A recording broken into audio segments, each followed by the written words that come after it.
Okay, so when it comes to your goals and dreams, you feel like you've been doing everything right. Like you got your planner, you're writing everything down, checking in with yourself, making sure the actions you're taking are aligned with your goals. Everything feels good. But sometimes you get the vibe that you're a little stuck, right? Like you're like, I'm trying to do everything right, but I'm not making any traction. Well, today I'm going to give you 3 reasons why you might be feeling stuck and what to do about those things.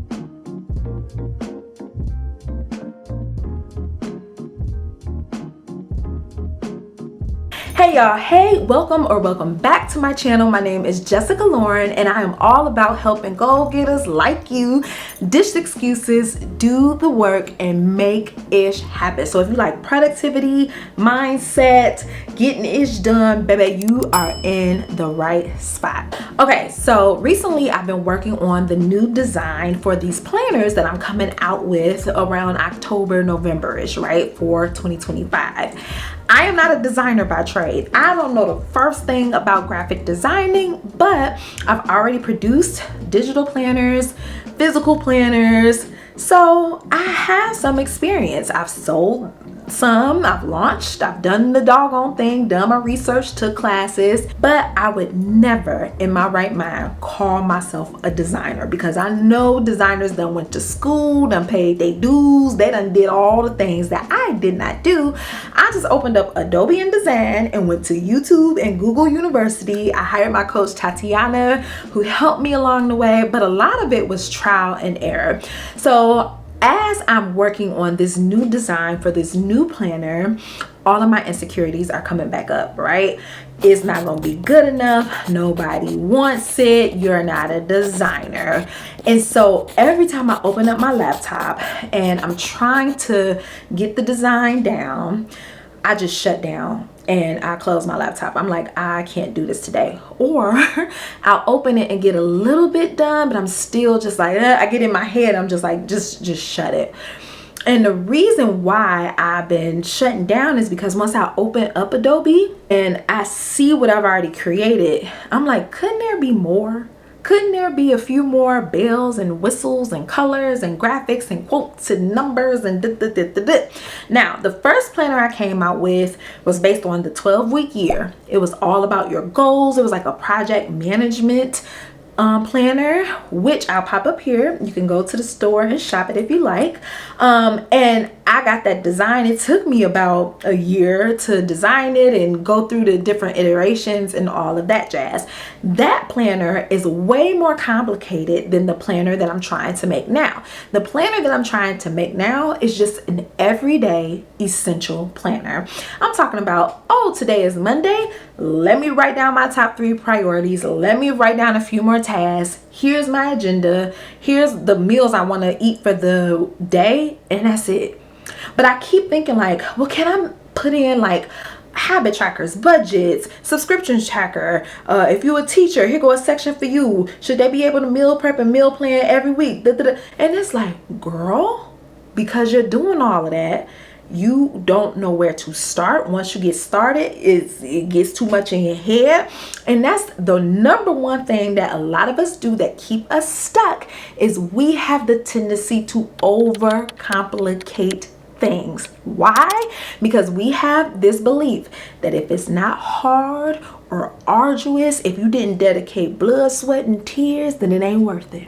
It's not good enough. If you didn't white knuckle it, it's not worth it. If you didn't sit at a chalkboard like Albert Einstein and come up with a formula, it ain't gonna be worth it. But that's how it is for me. It's like if it doesn't have bells and whistles on this planner, if they can't change their life and revolutionize their lives, then I done failed as a stationery owner, as a self-taught designer. And I'm like, but Jessica, didn't you say this is called the Everyday Essential Planner? Just every day. My intention behind it was like, when I've used my goal getter planner, it's very much like, okay, these are for my top 3 goals. Let me write out the tasks. But there were tasks that I needed to do that's like laundry, go walk the dog, pick up the mail, that didn't fit in that planner. So I was like, I need a just everyday planner. Simple. And it dawned on me like, Jessica, stop overcomplicating things. Things aren't more inherently valuable. They aren't better. They aren't more gooder. if you overcomplicate it. It's just not. But somewhere in my head, I'm like, if I didn't work hard, if I didn't sacrifice, if I didn't, then it's not good. And it's like, girl, stop it. So I am here to tell you, stop it. My coach, Tatiana, she also has her own stationery business. Tatiana was like, Jessica, at the end of the day, it's just lines and circles. That's it. It's just a line for you to write a task in a box or a circle. And when she said that, it was during one of her classes, I was like, dang, it is only lines and circles. Why am I making this deeper than it has to be with the skill set that I have, the limited skill set that why am I doing all this? This don't make no doggone sense. So I ask you, why are you overcomplicating things? Are you under the act like I was, like, oh, it's only good if I make it super casualistic, fragilistic, expeditious, whatever the word is? I'm here to tell you, keep it simple but significant. If y'all used to watch Mad Men like I did, Don Draper said that it can be simple but significant. Those two things, they could go together. They can, it's okay. It don't have to be overcomplicated. So if you're like me and have the tendency to overcomplicate things, that might be the reason why you're not pushing the needle forward when it comes to your goal. Why you're not seeing results is because it's too much. And so you might need to sit down and figure out a way. How can I make this simple, easy? And here's the biggest thing. I keep telling myself, this, whatever this is, it gets to be easy. Yes, it was hard the first time around because it was your first time doing it, but this one is a easier task. It gets to be easy. It gets to be fun. Why are you making this so hard? Stop. I also saw this cute little story on Twitter years ago. It had to be like 7 years ago. And the lady was like, y'all, I was talking to my niece today. And she was like, I want to be an astronaut. And the auntie was like, you want to be an astronaut? She was like, yeah. And she was like, well, you have to learn science and physics and math. And you have to learn how to swim. And the niece, being young and as childlike as she could be, she was just like, auntie, that's just 4 things. It's just 4 things. And I try to remember that when I'm like, oh my God, it needs to be. Keep it simple but significant. It's just 3 things. It's just 4 things. Whatever your just is, it's just getting back into dating. It's just starting a business. And it's not to minimize that some stuff is hard inherently, but sometimes we make it harder than it has to be. So I'm going to leave you with that story as you're like, freaking out. It's just 2 things. It's just 1 thing. It's just not the end of the world like we be making it out to be. It can be good and not overcomplicated. So that's okay. That. So the other thing we like to do that keeps us stuck, and it feels so good to do it because it feels productive and like we're doing the right thing, is overthinking. I am bad at overthinking because I just want things to be right and to be done well. So if I, like, let's say I get stuck on something in Adobe, just like, oh, I don't know how to do X, Y, and Z. I go on YouTube and I watch one video. It solved the question. All I gotta do is go back to Adobe and finish. But then I'm like, what did this girl say? Maybe it's better. Oh, she said do this. Okay, let me go to this forum and see what they said. Oh, let me do this, blah, blah, blah. And what winds up happening is because I fed myself so much information, I just stopped. I'm like, it's called analysis paralysis. It's literally when you've overanalyzed, overthought so much that now you don't know which decision to make because you got too much noise, too much static going on in your head, and you're just like, I don't want to do it, right? You're like, I want to start a business, a podcast, my Instagram page. You just want to start something or get back into something or stop something. So you're like, let me do the research. And researching feels good because it is very productive until it ain't. So we tend to overcomplicate things. That's number 1. Number 2 is overthinking it. Well, let me get my mama opinion. Let me see what my best friend say. Let me see what my man say. Let me see what my partner say. Let me see what my girl say. What do my wife say? You can't hear it yourself. Your internal compass can't compass because you done did too much. So what's the solution to that? If you're in the research phase, that is fine. But give yourself a deadline. I want to start a stationery company. I'm going to give myself 2 weeks to figure that out.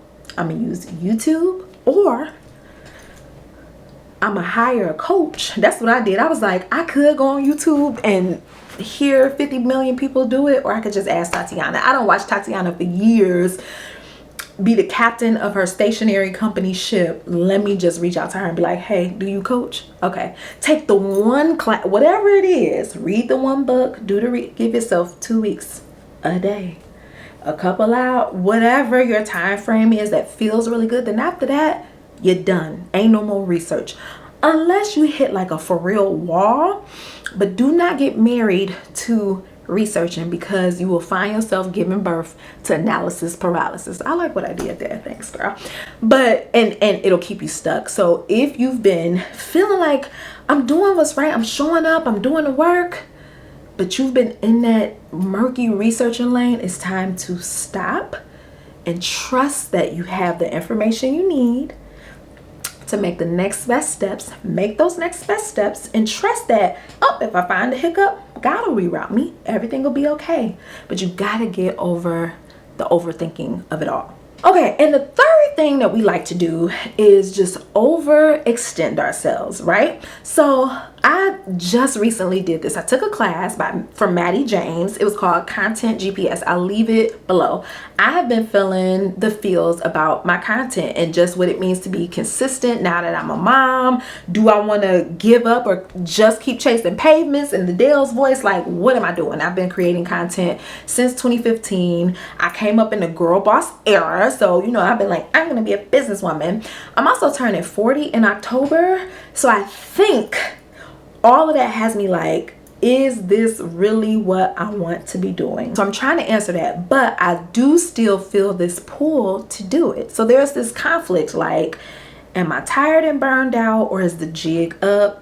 But there's a part of me that's still like, but I still really want to do it, right? I talked about in the video before this about just me being a ham and wanting a YouTube channel, whatever the case may be. So I was just like, Maddie came on. I had been going to her lives and she's talking about content and how to grow and build your brand and all that stuff.